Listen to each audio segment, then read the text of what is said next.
He thought the boy's accent made him weak, until the law spoke louder than money. He smirked across the courtroom, arms crossed, radiating arrogance. The wealthy man had everything: expensive suit, polished shoes, and the confidence of someone who thought money meant victory. But his target? A teenage boy standing nervously at the witness stand, speaking with a thick accent.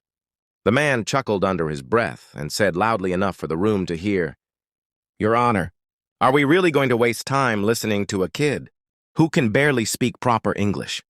The courtroom gasped. Some shook their heads.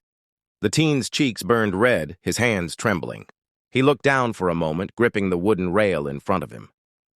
But then he lifted his head. His voice was steady, clear, and stronger than anyone expected. "With respect, sir," the boy said, his accent present but his words sharp. Section 12.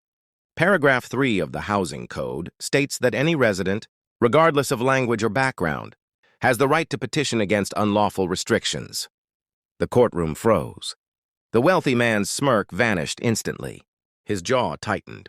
He hadn't expected the teen to know the law, much less quote it word for word. The judge leaned forward, eyes narrowing with interest. "Go on," he urged. And the boy did. Line after line, he recited legal passages as though he had lived them.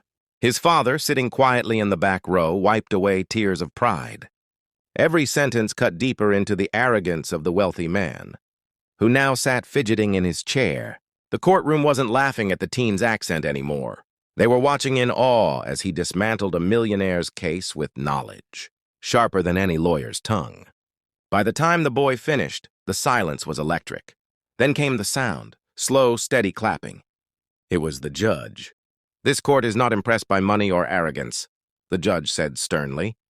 "It is impressed by truth, courage, and preparation. And this young man has all three." The wealthy man's face turned pale. The case he thought was a guaranteed win had just slipped through his fingers, all because he underestimated the one voice he mocked. The teen stepped down, his father pulling him into a hug.